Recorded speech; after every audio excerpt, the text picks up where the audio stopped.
إن الحمد لله نحمده ونستعينه ونستغفره ونعوذ بالله تعالى من شرور أنفسنا ومن سيئات أعمالنا من يهده الله فلا مضل له ومن يضلل فلا هادي له وأشهد أن لا إله إلا الله وحده لا شريك له وأشهد أن محمدا عبده ورسوله صلى الله عليه وعلى آله وأصحابه ومن تبعهم بإحسان إلى يوم الدين يا أيها الذين آمنوا اتقوا الله حق تقاته ولا تموتن إلا وأنتم مسلمون رب اشرح لي صدري ويسر لي أمري واحلل عقدة من لساني يفقهوا قولي بسم الله. Okay. Le prophète alayhi salatu wassalam. Quoi? Oh, ok, ma bad. Vas-y. Donc le prophète alayhi salatu wassalam, il nous parle d'une génération de mashayikh, une génération de savants qui vont venir ultérieurement dans l'histoire. Et ces mashayikh-là, ils vont dire Adrakna aba'ana ala hadihi al-kalima la ilaha illallah fa nahnu naquluha. Donc ces gens-là, ils vont dire quoi? On a entendu nos aïeux, c'est-à-dire les gens qui sont venus avant nous, nos ancêtres, nos prédécesseurs et tout, on les a entendus dire la ilaha illallah. On les a entendus dire ce mot-là, la ilaha illallah. Donc nous aussi, on le dit. Le problème avec ce que ces gens-là ils disent, c'est que la seule raison pour laquelle eux, ils propagent la ilaha illallah, ou ils disent la ilaha illallah, ou ils mentionnent la ilaha illallah, c'est pas parce que eux ils savent qu'est-ce que ça veut dire. C'est pas parce que eux ils l'ont réellement dans leur cœur. C'est parce que les autres ils le disent, donc eux par pression, ils vont le dire aussi.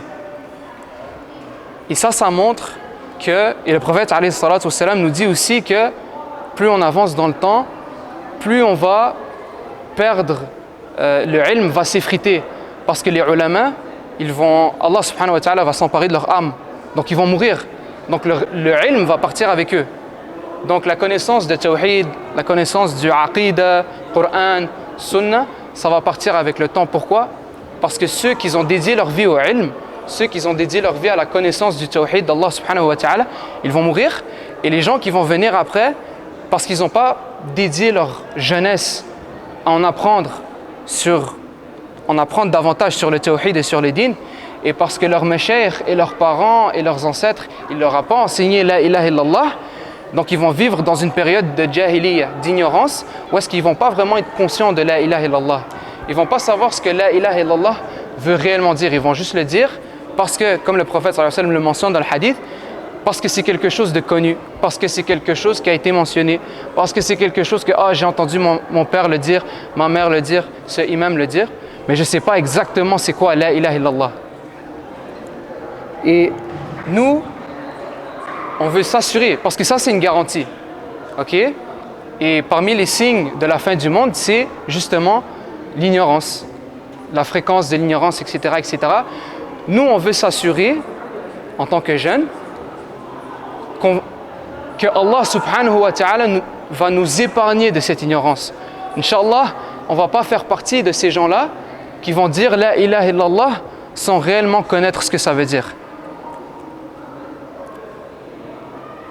Et donc, là maintenant, il y a aussi une nouvelle génération de du'at qui font de la da'wah et qui font des rappels sur Instagram, TikTok, YouTube et tout. Et à la place de prendre leur temps pour, d'une part, mémoriser, apprendre, étudier la ilaha illallah, étudier le tawhid d'Allah subhanahu wa ta'ala, pour ensuite l'enseigner aux gens proprement, avec la bonne aqidah et la bonne compréhension, eux, ils prennent ce temps-là. Pourtant, eux, ils ont leur audience. Ils ont beaucoup de gens qui les regardent. Ils ont l'attention de, littéralement, beaucoup de gens sur les réseaux, même l'attention de certaines célébrités.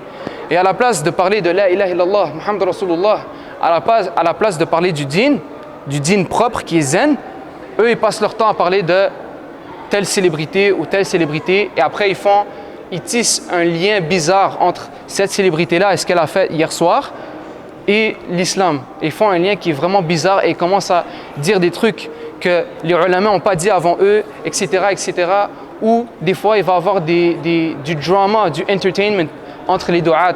Tu as ce da'i qui a fait tel haram et moi je vais décider d'en parler, puis je vais faire ce clickbait et ce clickbait, et Inch'Allah ça va faire beaucoup de chiffres et beaucoup de commentaires et tout, à la place de faire quoi?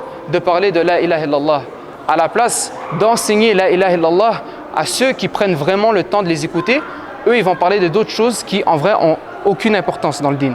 Eux, ils font comme si ça faisait partie du dîn. Eux, ils font comme si ça avait de l'importance, mais réellement, ça n'a aucune importance. Et ça cause plus de fitna. Et ça cause plus de division entre la Ummah. Et comme on sait, le prophète, alayhi salatu wassalam, il nous dit que les Juifs vont se séparer, vont se diviser en 71, ils se sont divisés en 71 sectes, les chrétiens en 72, et les musulmans, ils vont se séparer, ils vont se diviser en 73 sectes. Et ces sectes-là qui sont égarées, que Allah subhanahu wa ta'ala va envoyer en enfer, c'est pas seulement un problème de manhaj qu'ils ont. Nous, on pense que c'est seulement un problème de méthodologie, de comment est-ce qu'ils apprennent la religion. C'est pas ça le problème. Le problème, c'est un problème de aqidah, un problème de tawhid. Même le tawhid, ils le comprennent mal. Ces sectes-là qui sont égarés, ils font pas juste des innovations. C'est-à-dire, ils font pas juste dire que ouais, le maulid c'est correct. Oui, on peut danser dans des mosquées. Oui, on peut initier des coups contre les gouvernements, etc., etc. Non. Ces gens-là, tu as des sectes qui disent non, Allah subhanahu wa ta'ala n'a pas de main. Non, comment est-ce qu'Allah subhanahu wa ta'ala descend au premier ciel durant la dernière partie de la nuit?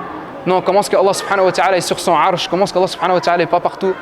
Et tu as d'autres gens qui disent comme quoi Allah subhanahu wa ta'ala est partout. Et tu as d'autres gens qui disent comme quoi que si tu fais tel péché majeur ou tel péché majeur, tu n'es pas un musulman. Tu as plusieurs sectes comme ça. Et c'est pas juste, comme j'ai dit, c'est pas juste un problème de compréhension par rapport à l'islam, mais c'est aussi une mauvaise compréhension par rapport au tawhid d'Allah subhanahu wa ta'ala. Ils ne comprennent pas Allah subhanahu wa ta'ala. Donc quand eux, ils commencent à dire et faire de la da'wah, ils engendrent plus de corruption. Et ils causent encore plus de fitna et ils engendrent plus de division entre les membres de la Ummah. Et c'est pour ça que là maintenant, on a plusieurs sectes. Nous, on ne fait pas exprès. Les gens ils nous disent « Ouais, pourquoi est-ce que vous pensez que c'est votre secte qui est exemptée ?» Nous, on est le asl. Nous, c'est Coran, Sunnah ala fahmi salaf al-salih. Mais c'est eux qui décident d'inventer des trucs sans nusus, sans aqwal des savants, sans rien. Ils commencent à dire des trucs par rapport à Allah subhanahu wa ta'ala que Allah subhanahu wa ta'ala n'a jamais légiféré. Des trucs sur le prophète alayhi salatu wassalam que le prophète alayhi salatu wassalam n'a jamais légiféré. Tout ça à cause qu'ils n'ont pas pris le temps de bien étudier le tawhid. Et ils vont critiquer ceux qui restent sur le asl, yani qui ne veulent pas s'égarer, qui ne veulent pas aller dans ce mysticisme, etc., etc. Et tout ça, c'est à cause de la mauvaise compréhension du tawhid d'Allah subhanahu wa ta'ala. Nous, on pense que, tu sais, on parle de entertainment, on parle de politique, on parle de ci, on parle de ça. Et à cause de ça, maintenant, les générations qui vont venir, ils ne vont pas savoir c'est quoi la ilaha illallah. Ils n'ont aucune idée de c'est quoi la ilaha illallah. Et la ilaha illallah, c'est pas juste il n'y a aucun Dieu sauf Allah. C'est la ma'bouda bihaqqin illallah. C'est nul ne mérite d'être adoré en vérité sauf Allah. Pourquoi est-ce que c'est important de faire cette précision? Je vous donne un exemple. Les gens, Quraysh, à l'époque du prophète, alayhi salatu wassalam, il y en avait beaucoup qui reconnaissaient Allah subhanahu wa ta'ala. Quand Allah dit au prophète sallallahu alayhi wa sallam, demande-leur c'est qui a créé les cieux et la terre, c'est qui contrôle toutes les affaires, la gestion, etc., etc. Ils vont dire c'est Allah. Donc ils ont affirmé le quoi? La souveraineté d'Allah subhanahu wa ta'ala, le rububi d'Allah subhanahu wa ta'ala. Mais ils n'ont pas affirmé quoi? Le uluhiyya. Iyyaka na'budu wa iyyaka nasta'in. Donc eux ils reconnaissent Allah subhanahu wa ta'ala, mais ils ne reconnaissent pas le fait que seulement Allah subhanahu wa ta'ala mérite d'être adoré.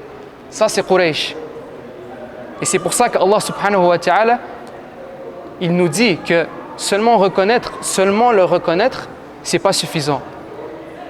Et dire que oui, Allah c'est notre Seigneur, mais on va continuer à adorer des statues, on va faire istiratha bin Nabi alayhi salatu wassalam, ba'd al-maut, genre après qu'il meurt, on peut demander au prophète alayhi salatu wassalam de nous donner ci, de nous donner ça, alors que ça c'est parmi les plus grands shirkiyat. Et ça c'est de la mécréance, mais les gens ils ne le savent pas. Et il y a d'autres du'at qui disent comme quoi c'est acceptable et c'est correct. Ou c'est haram mais c'est pas du shirk. Vous comprenez ce que je veux dire? Et ça c'est dévastateur. Donc nous, il faut qu'on se renseigne sur le tawhid, comme ça on ne va pas tomber dans leur piège. Cheikh al-Islam Ibn Taymiyyah rahimahullah, juste avant, aussi, la compréhension du tawhid, ça va nous aider aussi à nous abstenir, c'est-à-dire, on ne va pas remettre en question les décisions d'Allah subhanahu wa ta'ala. Quand les anges ils ont demandé à Allah subhanahu wa ta'ala dans Sourate Al-Baqarah, est-ce que tu vas vraiment, Ya Allah, est-ce que tu vas vraiment envoyer des dirigeants qui vont tuer des personnes, des innocents, qui vont faire du mal aux gens, qui vont opprimer leur peuple? Allah subhanahu wa ta'ala il dit Inni a'lamu ma la ta'lamun. Allah subhanahu wa ta'ala il sait ce dont eux ils ne savaient pas, les anges. Donc ça c'est quoi? Al-Alim. Allah subhanahu wa ta'ala il sait tout. Et nous on ne sait pas. Donc à force de connaître Allah subhanahu wa ta'ala, on va s'abstenir et on ne va pas dire pourquoi est-ce que Allah il dit que ça c'est haram, pourquoi est-ce que Allah il dit que ça c'est wajib, pourquoi est-ce que Allah il dit que ça c'est mustahab, pourquoi est-ce que le prophète sallallahu alayhi wa sallam il dit ça, il dit ça, il dit ça. Déjà ce que le prophète sallallahu alayhi wa sallam il dit, ça ne vient pas de lui, ça vient d'Allah subhanahu wa ta'ala. Wa ma yantiqu 'anil hawa in huwa illa wahyun yuha. Dans Sourate Al-Najm, Allah subhanahu wa ta'ala il dit que le prophète sallallahu alayhi wa sallam quand il dit quelque chose, quand il légifère quelque chose, ça vient d'Allah, ça ne vient pas de lui. Et Ibn Taymiyyah rahimahullah il dit فإن الإجابة والتحريم والثواب والعقاب والتكفير والتفسيق هو إلى الله ورسوله وليس لأحد في هذا حكم وإنما على الناس إجابة ما أوجبه الله ورسوله وتحريم ما حرم الله ورسوله.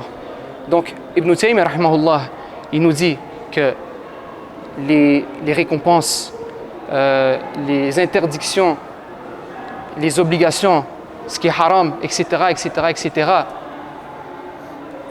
c'est à Allah subhanahu wa ta'ala et son messager de le faire. C'est pas à nous de le faire. Et comme vous savez, il y a des sectes, des égarés, qui disent « Ah ouais, cette personne-là n'est pas musulmane, cette personne-là c'est un mubtadi', cette personne-là est un ci, cette personne-là est un ça. » Mais Ibn Taymiyyah il nous dit « Ça c'est à Allah subhanahu wa ta'ala et au prophète alayhi salatu wassalam de le dire. » Et si toi tu n'as pas de délil, et tu n'as pas de nusus, tu n'as pas de texte, tu n'as pas de Coran, tu n'as pas de hadith, ou tu n'as pas de ijma', de consensus des ulama, nous on n'a pas le droit de faire ces décisions, nous on n'a pas le droit de donner ces verdicts-là. Ça vient d'Allah subhanahu wa ta'ala et son messager. Donc ça revient au tawhid, parce que c'est Allah subhanahu wa ta'ala qui légifère, c'est Allah subhanahu wa ta'ala qui l'interdit, c'est Allah subhanahu wa ta'ala qui donne la permission, c'est Allah subhanahu wa ta'ala qui dit ça c'est de la mécréance, ça c'est de la soumission. Vous comprenez ce que je veux dire ou pas? Donc ça revient à la compréhension du tawhid. Et Nuh alayhi salam il a été envoyé pendant combien d'années? 950. Barakallahu fik. Nuh alayhi salam il a été envoyé pendant 950 ans, ça? 950 ans à faire quoi? Faire de la da'wah, mais de la da'wah sur quoi?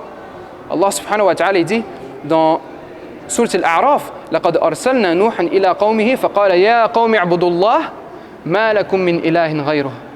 Nuh alayhi salam il dit quoi? Allah subhanahu wa ta'ala il dit quoi? On a envoyé Nuh alayhi salam à son peuple. فقال يا قوم اعبدوا الله ما لكم من إله غيره.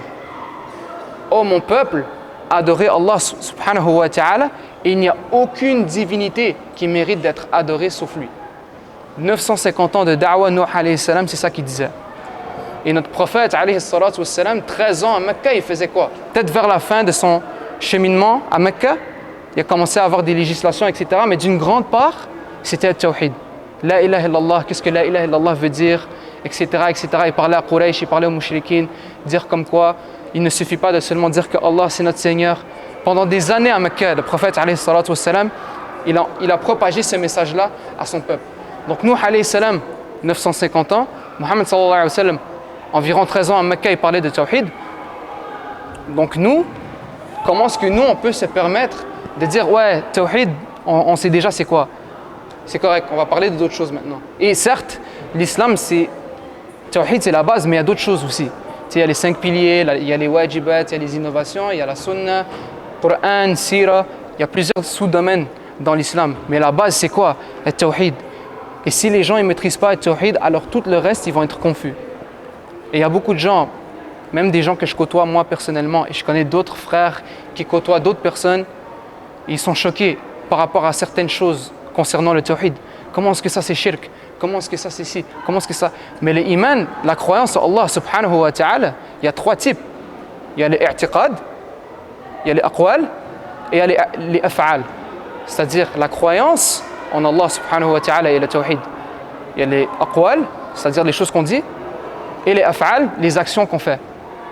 Donc tu ne peux pas dire oui, mais moi je crois en Allah, etc. donc c'est correct. Non, c'est pas correct. Et les ulama, ils en parlent dans leurs livres, ils ont dédié leur vie à ça. Et tous les prophètes qui ont été envoyés par Allah subhanahu wa ta'ala et les messagers, ils ont tous été envoyés par Allah subhanahu wa ta'ala, ils étaient tous musulmans. Pourquoi? De confession. Pourquoi? Parce que l'islam, d'une grande part, c'est la soumission à Allah subhanahu wa ta'ala. C'est le tawhid. Et Allah subhanahu wa ta'ala, il dit dans Sourate Al-An'am, الَّذِينَ آمَنُوا وَلَمْ يَلْبِسُوا إِيمَانَهُمْ بِظُلْمٍ أُولَٰئِكَ لَهُمُ الْأَمْنُ وَهُمْ مُهْتَدُونَ. Et j'ai mentionné ce ayah plusieurs fois. Ceux qui croient, وَلَمْ يَلْبِسُوا إِيمَانَهُمْ بِظُلْمٍ, c'est-à-dire et qui ne confondent pas, qui ne mélangent pas ce iman avec le dhulm, l'oppression. Et le prophète sallallahu alayhi wa sallam, il dit à ses sahaba, inna shirka la dhulmun azim. Le shirk, c'est la plus grande forme d'oppression. Donc Allah subhanahu wa ta'ala, il dit, ceux qui croient et qui ne mélangent pas le tawhid, leur croyance en Allah subhanahu wa ta'ala avec le shirk, ulaika lahumul amnu wa hum muhtadun. Pour eux, il va y avoir de la sécurité et de la guidée. Mais après, il nous dit وَتِلْكَ حُجَّتُنَا آتَيْنَاهَا إِبْرَاهِيمَ عَلَى قَوْمِهِ نَرْفَعُ دَرَجَاتٍ مَنْ نَشَاءُ إِنَّ رَبَّكَ حَكِيمٌ عَلِيمٌ وَوَهَبْنَا لَهُ إِسْحَاقَ وَيَعْقُوبَ كُلًّا هَدَيْنَا وَنُوحًا هَدَيْنَا مِنْ قَبْلُ وَمِنْ ذُرِّيَّتِهِ دَاوُودَ وَسُلَيْمَانَ وَأَيُّوبَ وَيُوسُفَ وَمُوسَى وَهَارُونَ وَكَذَلِكَ نَجْزِي الْمُحْسِنِينَ. Après il dit وَزَكَرِيَّا وَيَحْيَى وَعِيسَى وَإِلْيَاسَ كُلٌّ مِنَ الصَّالِحِينَ وَإِسْمَاعِيلَ وَالْيَسَعَ وَيُونُسَ وَلُوطًا وَكُلًّا فَضَّلْنَا عَلَى الْعَالَمِينَ. Après il dit وَمِنْ آبَائِهِمْ وَذُرِّيَّاتِهِمْ وَإِخْوَانِهِمْ وَاجْتَبَيْنَاهُمْ وَهَدَيْنَاهُمْ إِلَى صِرَاطٍ مُسْتَقِيمٍ ذَلِكَ هُدَى اللَّهِ يَهْدِي بِهِ مَن يَشَاءُ مِنْ عِبَادِهِ وَلَوْ أَشْرَكُوا لَحَبِطَ عَنْهُمْ مَا كَانُوا يَعْمَلُونَ. Donc Allah subhanahu wa ta'ala, il nous parle, il nous mentionne 18 anbiya et rusul, Ibrahim alayhi salam, Moussa alayhi salam, Isa alayhi salam, Yaqub alayhi salam. Et à la fin il dit وَلَوْ أَشْرَكُوا لَحَبِطَ عَنْهُمْ مَا كَانُوا يَعْمَلُونَ. Donc tous ceux qui croient en Allah subhanahu wa ta'ala et qui font leurs bonnes actions et qui font leur khair, وَلَوْ أَشْرَكُوا لَحَبِطَ عَنْهُمْ مَا كَانُوا يَعْمَلُونَ. S'ils font du shirk, alors toutes ces bonnes actions-là, ils vont être effacées. Parce que le shirk, c'est le plus grand péché dans l'islam. Et nous, on doit savoir c'est quoi le shirk. C'est quoi les formes de shirk. C'est quoi qui est shirk majeur, c'est quoi qui est shirk mineur. C'est quoi le shirk qui nous sort de l'islam, c'est quoi le shirk qui ne nous sort pas de l'islam. Nous, on doit être conscient de ça. Nous, on doit être conscient de ça parce qu'on ne veut pas finir, comme j'ai mentionné, comme les égarés. Et on ne veut pas, on ne veut pas que Allah subhanahu wa ta'ala efface nos récompenses et on ne veut pas qu'Allah subhanahu wa ta'ala nous jette en enfer. Et qu'Allah subhanahu wa ta'ala nous en préserve. Et moi, je suis convaincu, en fait, c'est pas mon opinion là, ça fait partie c'est Allah et son messager qui le disent, que si tout le monde agissait selon le tawhid d'Allah subhanahu wa ta'ala, qui comprenaient réellement, qui prenaient leur temps au moins d'apprendre la ilaha illallah, qu'est-ce que la ilaha illallah veut dire, qu'est-ce que Muhammad Rasulullah veut dire, etc., et qui créaient une base et qui vivaient selon cette base, et que lorsqu'ils deviennent plus vieux, ils éduquent leurs enfants par rapport à la ilaha illallah. Et les dirigeants, ils vont diriger la Ummah en se basant sur la ilaha illallah, la bonne compréhension de la ilaha illallah. Combien de fois est-ce qu'on entend des gens se plaindre de d'autres communautés, de d'autres gouvernements, de d'autres dirigeants, de d'autres parents qui disent comme quoi, ouais, ces gens-là, ils sont égarés, ils font n'importe quoi, ils font le haram. Mais nous, on fait la même erreur. Parce que nous, on n'est pas en train d'enseigner la ilaha illallah. Donc les prochaines personnes qui vont commencer à diriger la Ummah, est-ce qu'ils vont diriger la Ummah en se basant sur la ilaha illallah, ou est-ce qu'ils vont diriger la Ummah en se basant sur ce qui leur plaît à eux? Il faut se poser la question. Donc la meilleure façon, c'est d'apprendre la ilaha illallah et de l'appliquer. Comme ça, lorsque nous, on aura des familles, lorsque nous, on aura des gens qui vont nous écouter, alors ces gens-là, c'est eux qui vont diriger la Ummah plus tard dans l'histoire. Et ils vont diriger la Ummah en se basant sur ce que toi, tu les as enseigné par rapport à la ilaha illallah. Le prochain dirigeant de la Ummah, le prochain hakim, il va grandir dans une de ces maisons-là. Le prochain dirigeant, le prochain cheikh, il va grandir dans une de nos maisons. Et s'il ne vit pas selon la ilaha illallah, alors il ne faut pas qu'on soit surpris après, qu'il commence à dire des trucs qui sont contre la ilaha illallah, qui propagent des innovations, qui propagent du haram, etc., etc. Vous comprenez ce que je veux dire? Donc, c'est vraiment important qu'on prenne ça en tête. Et c'est pour ça que Tawhid, il faut toujours en parler. N'importe quelle opportunité qu'on a, si on a un compte de da'wah, ou si on fait une halaqa, ou si on est sur le même bord en train de faire une khutbah, toujours parler du Tawhid. Et s'assurer que nos proches vont être épargnés du shirk. Parce qu'Allah subhanahu wa ta'ala il dit Inna Allah la yaghfiru an yushraka bihi wa yaghfiru ma duna dhalika liman yasha wa man yushrik billahi faqad iftara ithman 'azima. Donc Allah subhanahu wa ta'ala il pardonne pas le shirk. Quelqu'un qui meurt sur le shirk, il pardonne si la personne est encore vivante, mais quelqu'un qui meurt sous le shirk, Allah subhanahu wa ta'ala va pas le pardonner. Allah subhanahu wa ta'ala va pas le pardonner et va le jeter en enfer. Et je vais finir avec une citation de Cheikh Salih al-Usaymi, hafidhahullah. Cheikh Salih al-Usaymi, hafidhahullah, il est encore vivant. Donc, si vous allez à Médina et tout, si jamais il enseigne à Masjid Nabawi, Inch'Allah, moi je vous conseille de l'écouter. C'est un cheikh vraiment formidable. Qu'Allah le préserve, il nous dit فَالْإِنسَانِ يَحْتَاجَ إِلَى التَّوْحِيدِ حَتَّى يَمُوتَ وَهَذَا مِنْ أُصُولِ الدِّيَانِ.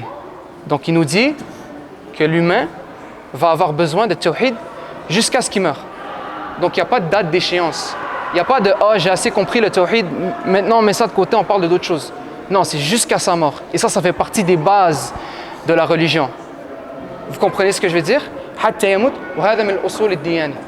Cheikh Salih al-Usaymi nous dit que ça fait partie de la base de la religion d'Allah subhanahu wa ta'ala et qu'Allah subhanahu wa ta'ala nous bénisse avec la compréhension du dîn et premièrement avec la compréhension du tawhid d'Allah subhanahu wa ta'ala et qu'Allah subhanahu wa ta'ala fasse en sorte qu'on ne fasse pas partie de ces sectes qui sont égarées, qui ont une mauvaise compréhension de l'islam, qui ont une mauvaise compréhension de la sunna, qui ont une mauvaise compréhension du Coran et du tawhid d'Allah subhanahu wa ta'ala. Et je vous dis en vrai les gars, moi j'ai vraiment espoir et je suis vraiment content qu'il y a des frères qui sont encore sur le droit chemin. Parce que Wallah al-Azim c'est une minorité. Les gens ils savent pas, les gens qui pratiquent pas ils savent pas, mais c'est une minorité, les gens qui comprennent que la vraie religion c'est l'islam selon le Coran, la sunna et la compréhension des salaf al-salih, les sahaba et ceux qui ont suivi les sahaba et les grands savants de l'islam qui suivent les sahaba. C'est ça la bonne méthodologie. N'importe qui vous dit autre chose que ça, quelque chose qui va à l'encontre de ça, restez loin. Prenez ça avec un grain de sel. Et c'est vraiment ironique parce que il y a un frère qui m'a envoyé une vidéo d'un gars qui disait comme quoi, je pense que c'était un soufi mais je suis pas sûr, il disait comme quoi, si un wahhabi vous dit que ça c'est du shirk, prenez-le avec un grain de sel. Le gars a dit ça. Je me dis, ok, mais si je te dis que une amulette c'est du shirk, ou porter la croix c'est du shirk, ou faire istiratha, avoir un intermédiaire entre moi et Allah subhanahu wa ta'ala, si je te dis que ça c'est du shirk, est-ce que tu vas le prendre avec un grain de sel parce que je suis wahhabi? Ou est-ce que tu vas au moins faire l'effort de regarder les nusus, ce que Allah subhanahu wa ta'ala a dit dans le Coran, ce que le prophète alayhi salatu wassalam l'a dit dans les hadiths? Donc il faut faire attention. Donc c'est pas ça qu'il faut prendre avec un grain de sel, c'est le contraire. Quelqu'un qui vous dit de ne pas prendre ça au sérieux, lui, ce que lui dit, tu prends ça avec un grain de sel. Inch'Allah ta'ala. Donc juste pour conclure, Inch'Allah, pour pas qu'on s'égare et qu'Allah subhanahu wa ta'ala nous préserve, nous accorde Jannatul Firdaus. Amin ya Rabbil Alamin. Je vous remercie les gars pour votre attention et votre patience. سبحانك اللهم وبحمدك أشهد أن لا إله إلا أنت نستغفرك ونتوب إليك جزاكم الله خيرا والسلام عليكم ورحمة الله وبركاته.